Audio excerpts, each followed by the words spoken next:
Much of the messaging that the Chinese have had over the last 48, 72 hours has really focused on kind of positioning China as the defender of international law. Trump will have just successfully removed the leaders of both Venezuela and Iran. So I think that the Chinese will be wary.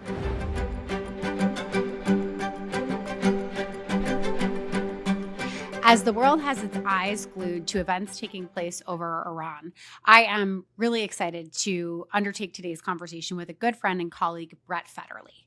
Brett is a managing principal here at the Asia Group, where he manages our China practice and a long-standing legislative and U.S.-China expert. Most recently, he was the national security advisor to Senator Ben Sasse. Brett and I often talk about the U.S. domestic politics of China and U.S.-China relations. And as we head towards a planned visit between President Trump and President Xi Jinping of China, now potentially to take place while there is an active conflict going on in the Middle East, I'm looking forward to learning from Brett's insights. Brett Fetterly, thanks so much for joining us on What Comes Next. Thanks, Mira. Great to be here. I've been really excited to talk to you for the last few days because, of course, I, like you, like so many of our listeners, have been absolutely glued to the news out of Iran, where, of course, the United States and Israel are undertaking Operation Epic Fury, putting us now at war with the Islamic Republic of Iran. But as Asia experts are so fond of reminding everyone, even if there is a conflagration in the Middle East, geopolitics continues elsewhere. And indeed, this is particularly the case right now. Of course, we are expecting that later this month, President Trump is scheduled to travel to China for a much awaited meeting with Chinese President Xi Jinping. But before we come to the U.S.-China relationship, Brett, what I want to start by asking you about is how China likely sees this U.S. operation in Iran and how it is choosing to play its hand as the United States continues this unprecedented operation and Xi Jinping thinks through how he should manage this relationship with President Trump in the weeks ahead. Yeah, thanks, Mira. Great question. I think if you're sitting in Beijing right now, you're trying to weigh, the costs to China's strategic posture in the region right now versus kind of a growing set of opportunities to counter message the United States to pursue longer term priorities on the economy, on eroding kind of the U.S. Posture in the international order. Much of the messaging that the Chinese have had over the last 48, 72 hours has really focused on kind of positioning China as the defender of international law, of state sovereignty, of kind of posturing China as the protector and guarantor of peace and stability and kind of win-win economic freedom. And you've seen that kind of play out in multiple readouts with Wang Yi's calls with counterparts in Oman, in France, in Russia, a little bit even in Israel today. But that's always matched with the harsh condemnation of kind of U.S. unilateral use of force. And so I think there's this posture in Beijing of trying to stay principled, trying to stay aloof. But there's the very real reality that China imports something like 50% of its oil from the region. All of that passes through, or most of that passes through the Strait of Hormuz. Its dependency on Iranian oil is pretty limited in terms of kind of roughly 10 to 11% of its overall imports. But, depending on how long the strait is closed, the options for diversification are limited. Russia constitutes 20% of China's imports of oil. So there's probably a likely increase in dependency between China and Russia, depending on how long this conflict goes on, how long the strait is closed. But, if you're at home, you're looking at the Chinese economy that's also facing, a frontal war by U.S. tariff policy for much of the last 14 months. So much of the summit coming up is going to be about restabilizing the tariff expectations on both sides after the Supreme Court nullified the president's use of tariffs under IEEPA.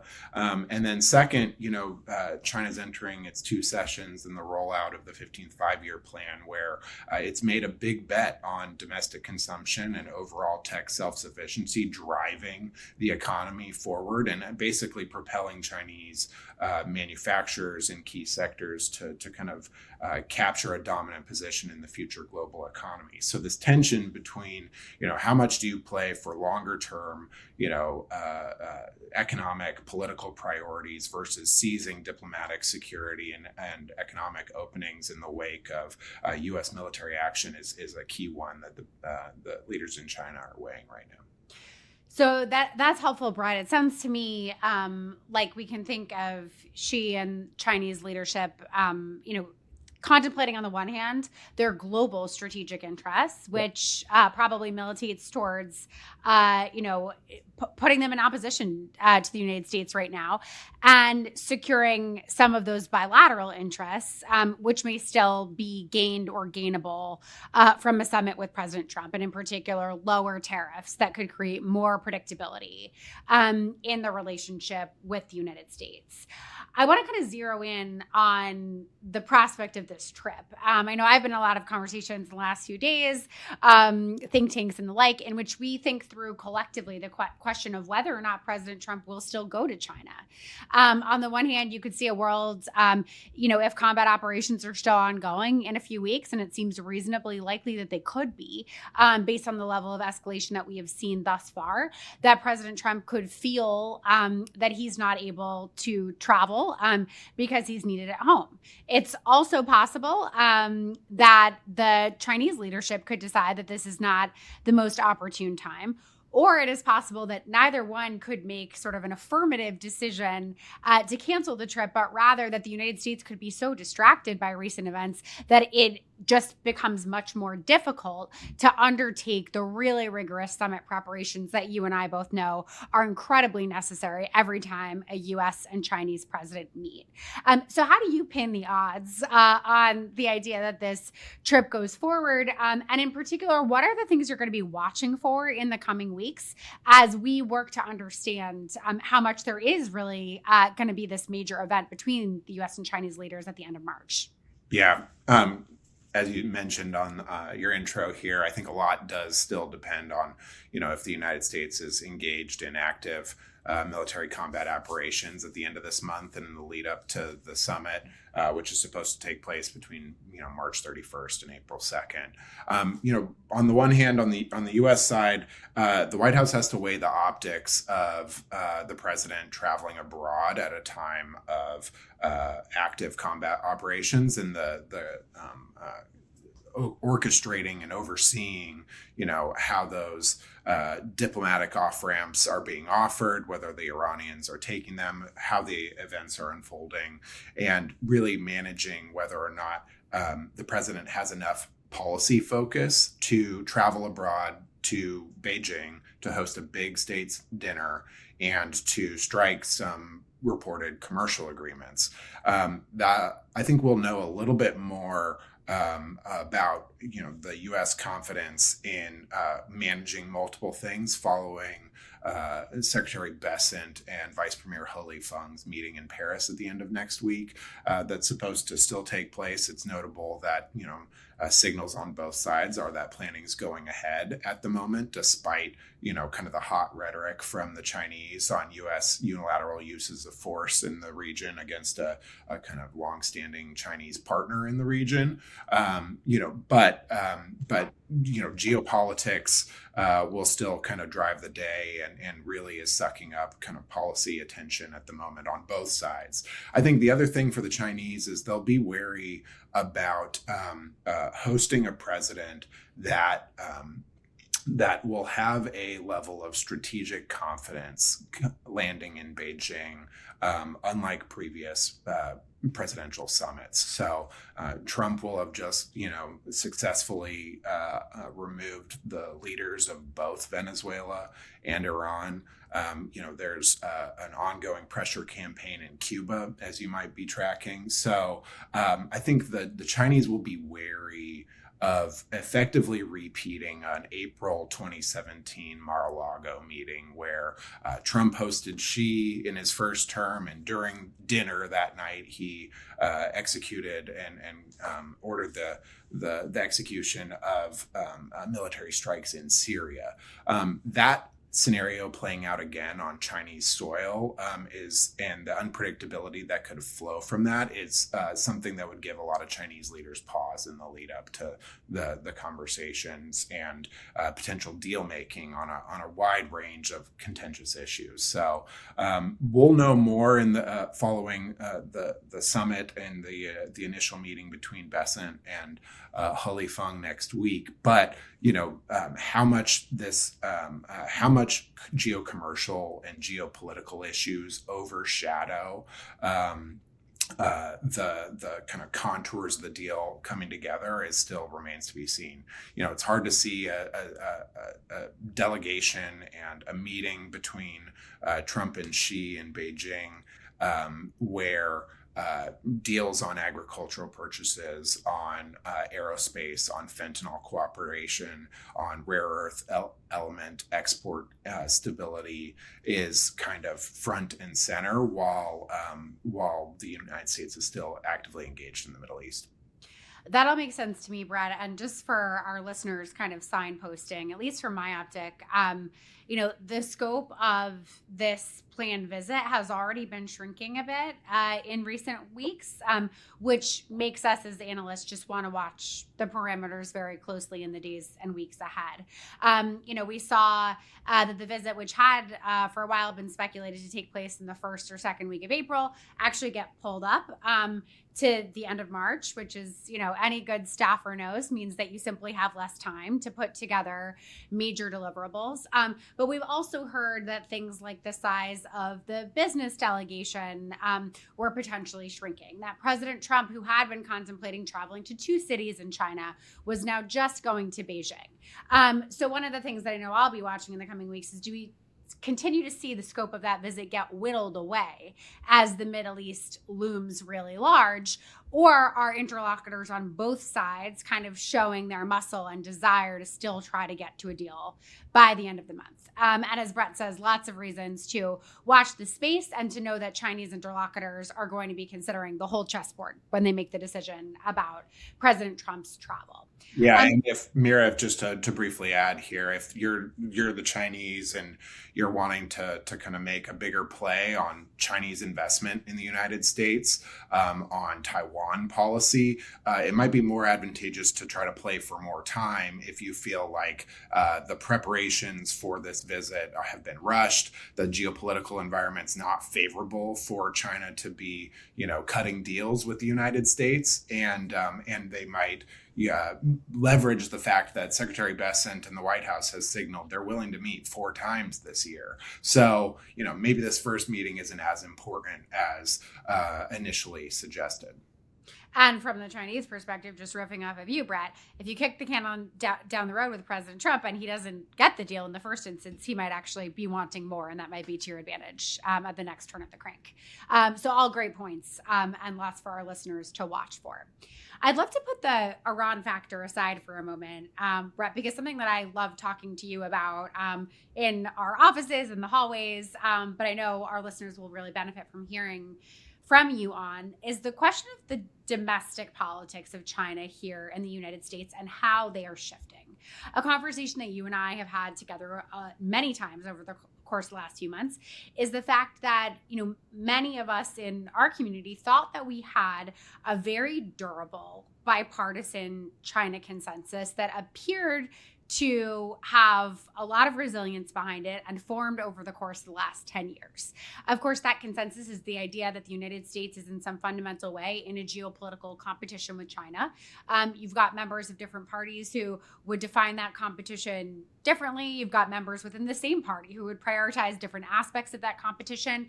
But whether you're talking about the first Trump administration, the Biden administration, or the beginning of the second Trump administration, it seemed like there were some fundamental truths about how the United States was going to approach China that held across parties and across time. I would posit, however, that over the course of the last year, we've seen that consensus soften considerably.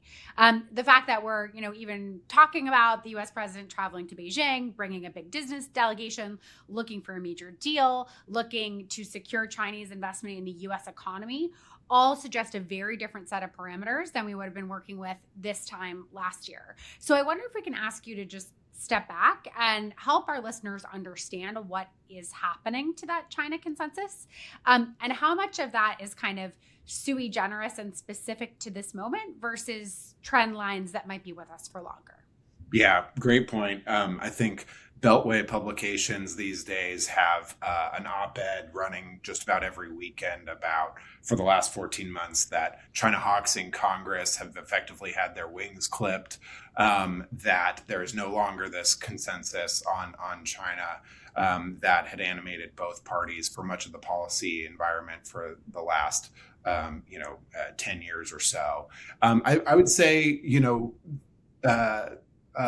that in fact, actually, there is still a strong consensus amongst national security oriented members in both parties and staff. I think the consensus is always should be redefined, though. And I think the consensus is that effectively our government, our institutions, our society just really aren't postured for competition with China over the long run.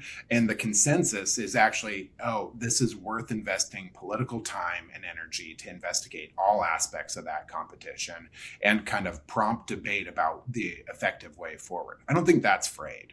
I think what has happened is the consensus gets hampered by three things. One, kind of partisan political priorities and demands of the politics of the moment. Two, what I would call the legislative meat grinder, in the sense of it's really hard to move things forward in Congress, even if you're animated by China. And then three, kind of a broader structural fight over who should own China competition. Should it be the Congress or should it be the executive branch? And that's historically been there. But I think, much of the commentary that's animated kind of the softening of the consensus, and I think there is a kind of momentary softening, has been driven by the fact that President Trump is a unique political figure. He has been given effectively a really long political leash from his party, which controls two chambers in Congress, to drive China policy forward, and a policy that's focused much more on engagement, much more on negotiation, even when the party has historically been focused far more on hard power competition, on economic statecraft hardening. I think that the reason we talk about a softening is what we've seen over the last 14 months is kind of changes in language around China's role and place in policy documents like the National Security Strategy, like the National Defense Strategy. There's been an exodus of personnel that in this administration that have typically pursued a more hardline posture on China. And, specifically as it relates to ongoing negotiations with Beijing, an acceptance that national security export controls are in fact linked to economic trade outcomes when negotiating with Beijing. This has been a longstanding priority of the Chinese since the original designations of Huawei and ZTE back in 2017, 2018, 2019. But effectively, the administration's in a spot where they are pulling back competitive actions to allow talks to continue. And normally a party would, and I think Mira, when you were in government, Republicans went pretty hard at the Biden administration for that exact dynamic, calling it zombie diplomacy. And what we've seen is zombie diplomacy play out from many of these staffers and members' perspective, but they're not nearly as vocal. And I think what you can anticipate, however, is what we've seen is a dialing down of the bully pulpit and the kind of noise of China policy oversight. But the signal is still the same, Republican members are still introducing hardline, policy recommendations through legislation, through oversight that's designed to strategically decouple the world's two largest economies in the name of competition, in the name of national security.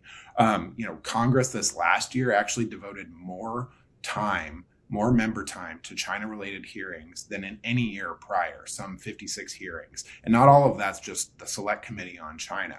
And the investment of member time to examine these things is a really strong indicator of the durability, or what I call the structural dynamics, still driving U.S. policy. So I think the question here as analysts is the question of whether or not, President Trump, with his agenda this year, is actually going to set a new political baseline for both parties, because Democrats will react to the China policy of the rest of this administration just as much Republicans will. Or if there will be a return to a more hawkish posture, depending on the outcomes that he delivers, depending on whether or not the relationship with Xi falls into March through November 2020 competitive decoupling again, or if there's a new kind of more durable détente that's established. I think we'll know a little bit more in the midterms, but the politics animating the moment, in my opinion, suggests that there's actually more structural orientation towards competition over the long run, even if the president is pursuing the policy that he is. So I tend to agree with you, Brett, that the sort of structural underpinnings of U.S.-China competition are very much intact, not least because many of the aspects of that competition, whether you're talking about technology, whether you're talking about economic practices, whether you're talking about cybersecurity, have direct and enduring impacts on the American people that aren't going anywhere, regardless of who's in office.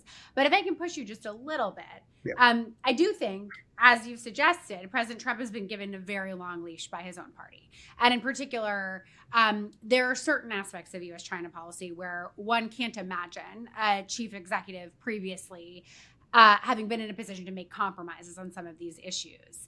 And I'm thinking there of technology export controls on issues like the NVIDIA sale of the H20 and then the H200 into the China market, or even on Taiwan policy, where, of course, there's been streams of reporting about, Xi Jinping trying to interfere in Taiwan arms sales or exact concessions on U.S. declaratory policy towards Taiwan. So even if it is true that there are these kind of like baseline structural aspects of integrity that are strongly held on both the Republican and the Democratic side of the aisle, it is also the case that President Trump has had a much freer hand over the course of this year. How much do you see that freedom of action enduring?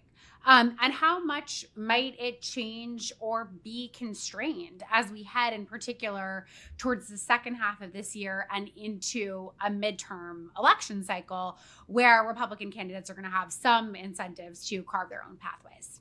Yeah, great question. I think there is still durability in the sense that if you're a China hawk legislator or staffer in Congress right now, you're also playing for time. I think everyone knows, and there's an acceptance that the political environment leading into the midterms is such that the president should still be given some level of deference. But what you're hearing more and more out of members is this posture of, I support the president's agenda on XYZ issue, domestic policy related, but actually I disagree on China. And I think we should be going the opposite direction for the strength of the American economy over the long run.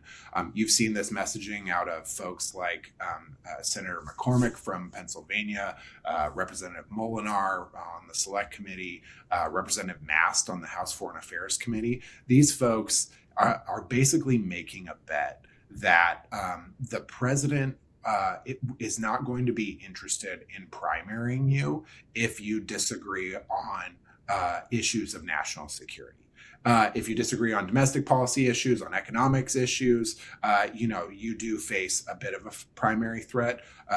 We've seen that play out with how the president has responded to the numerous tariff votes in both the House and the Senate, threatening primaries. So I think as members who are in cycle start passing that kind of primary deadline, they'll actually feel a little bit more freedom to start differentiating from the president and returning to an electoral play that they think is still best for the long run. And they're not, unfounded in the belief that the U.S. electorate will not punish them for being too hard on China. Right now, something like 80% of the US electorate believes that China is a national security threat. Over 70% have an unfavorable view of China. Something like 50% of the public thinks China benefits more from trade than the US. So members might be dialing down how much they're criticizing directly the president in kind of an ad hominem way for his approach to Beijing. But in the structural day-to-day of what they're doing, it's actually, moving the ball forward on the same agenda that they always have. And these things take time. Outbound investment debate started, 4.5 years ago, and it was just codified into law in December. Biosecure, same thing, was codified into law in December after 3 years of debate. My favorite example is actually that the debate around Huawei and whether or not Congress should put real money to funding a rip and replace program for Huawei infrastructure in the United States started back in 2018. But it wasn't until December of 2024 that they put any real money behind it.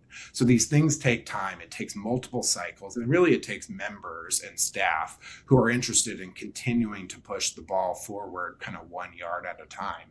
And, right now, what we're seeing is, that interest continuing to be there, despite the fact that, something like 4 different comprehensive China legislative packages have failed in the last 4 Congresses. And, I know because I was trying to play a role in a good number of those originally. But I think what you'll see leading up to the midterms is that gradual differentiation from the president, and simply I disagree on his China policy agenda, but agree with 90% of the other issues that most of the U.S. electorate votes on. The only caveat to this is that the U.S. electorate also makes determinations on whether or not it feels secure, whether or not it feels safe. And global instability can reinforce an electoral perception that the country is either on the right path or the wrong path. And right now, if you look at polling, most of that polling suggests that the country's on the wrong path, and we seem to be, heading towards the very normal historic precedent for midterm elections, which is it's always about the president's posture, and there's normally a rebuke of that posture in the midterm elections. So I think it'll be interesting to see how far members go on certain issues, particularly on tariffs, given the fact that inflation isn't cooling as fast as maybe the president and his party would hope. But I think as you think about future debates around Chinese investment in the United States, they should be viewed through the lens of where is that debate really hitting in Congress, and how many of these members are past their filing deadlines where they feel a little more freedom to kind of pursue and return to a baseline that is a little bit more historic for how both members of the aisle have pursued China policy in the last 10 years. And of course, as you indicated, Brett, as members of Congress decide how many degrees of freedom they have to potentially distance themselves, Chinese leadership is also watching Congress, right? when Xi Jinping or those advising him makes decisions about how far to push on Taiwan, for example. They're not just looking at the administration's tolerance. They're looking at the tolerance of a Congress that sees itself as having a fundamental role, which it does, statutory authority on Taiwan policy in particular. So we're really seeing kind of a multi-level game play out here in real time, not only as we head towards still on track presidential visit to Beijing, but we look beyond it to the possibility of multiple U.S.-China meetings over the course of this year in the height of a political cycle in which the president's own party may increasingly see some room for distance. Brett, this has been incredibly useful today. You've given us a number of points to watch for in the coming weeks and months ahead, and I'll look forward to continuing the conversation soon. Thank you. Thanks, Mira. It's great to be here, and always appreciate talking with you on these issues. As I reflect on my conversation with Brett, I am really struck by the multi-level calculations that the Chinese government is making at this point in time as they think about how to approach a potential visit that is still very much on with President Trump as of this recording. On the one hand, we've seen Chinese leadership try to distinguish China from the United States and present Beijing as a viable alternative to the U.S. in its leadership of the international order, which would seem to be something that the PRC is now doubling down on as this operation over Iran continues to unfold.